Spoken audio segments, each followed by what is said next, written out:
Hey guys, ConnorTsunami here. Today I want to talk to you guys about mobile phones in Japan. In Japan, the word for mobile phone is keitai denwa. And there are two kinds that you can come across. There's this kind, which is the sort of standard kind, and then there's the not so standard kind, which is nowadays standard kind, the smartphone. I've got myself an iPhone 5S as my example of a smartphone, and I've got myself a SoftBank, what kind of phone is this? A SoftBank 84SC as my example of a standard cell phone. It's an older model.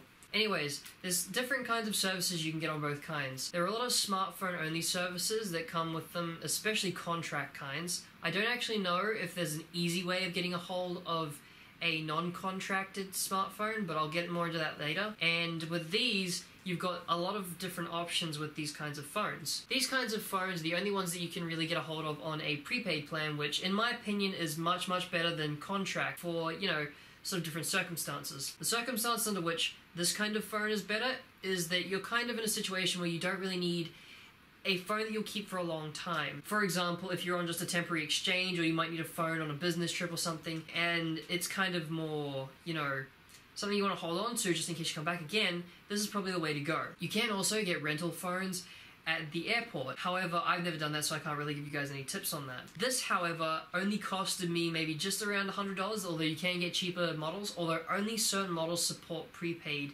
depending on the company that you go with. I went with SoftBank, and this has served me very well in the time that I've used it. I only had to pay 3,000 yen, which is about $30 in most currencies per month for it, and 300 yen for, you know, infinite messaging on this. And the way that the messaging works on these prepaid phones is that you get an email address that you make yourself that's a little bit hard to sort of set up unless you search up instructions online. However, it's a lot more convenient than SMS because it doesn't cost anything at all. These phones, you've kind of got to deal with a lot of different things that you have to pay for. For starters, the standard fee for this, you have to buy the phone outright. You have to buy both kinds of phones outright. The phone itself costs about $700, as you know, iPhone 5s normally do, but the contract cost of this is normally $60 per month or 6,000 yen. Now, I've got it on a discount, a student discount, which is 3,000 yen per month. However, the initial fee that you have to pay for the first month, including your fees that you would normally have to pay, which would be your $30 per month, your contract fees, the first month, it's a bit more than that. For me, it was Ichimaen, which is 10,000 yen or about $100 for the first month, and then after that, it's constantly about $30 per month. So what this enables me to do over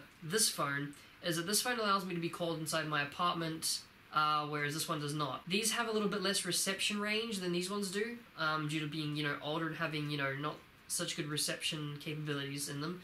However, these ones are much better for that. Also, if you go with a contract, you're able to, if you're living here permanently or on a semi-permanent basis, you can get an antenna installed if it doesn't quite reach. However, you don't have that with this. Other things you can do with both phones is that, being that they're quite technologically advanced in comparison to, you know, America and other Western societies, and I say advanced loosely because while they are advanced in a sense, it's more so the convenience rather than anything else that's more advanced. Things you can do with phones like this and this in Japan is that you can do things like watch TV for free, read books, search Yahoo whenever you want to, which you can kind of do on smartphones nowadays for free anyway. But the thing is that being able to do that sort of thing on these phones, ignore my straps, being able to do them on this kind of a phone is much ahead of what the sort of phones in Western societies could ever do at the same time. So all in all, if you went with this phone, even if it was on a contract, because you can get these on contracts as well, these kinds of phones are probably a little bit more flexible than these phones, for example, purely because they have similar capabilities, but these ones are a little bit cheaper to run.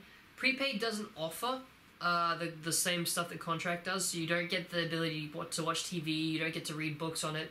However, as a basic phone, and for the basic phone function that you require it for, if you just need messaging via email, which is what you do with this one when you sign up for the service, as well as taking calls, this one's fine. This one's just as good. It's cheaper in the long run, and in my opinion, much better. I've used it since I came to Japan last year, and it's really good. Smartphones, on the other hand, have very similar capabilities to what they do overseas, and there's not much change except for they're a little bit more convenient as far as, you know, reception in different areas comes in.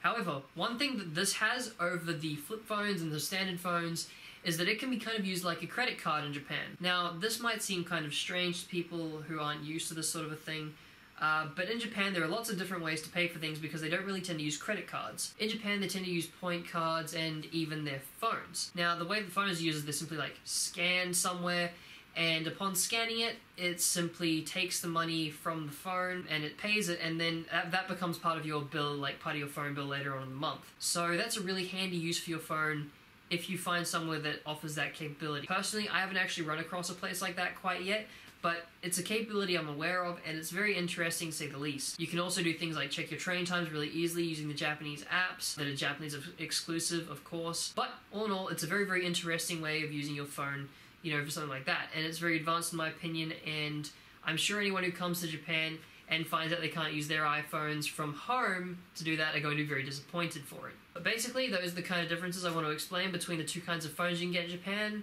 That's pretty much it for me today, guys. I hope you enjoyed the video. Like, comment, subscribe if you enjoyed the video.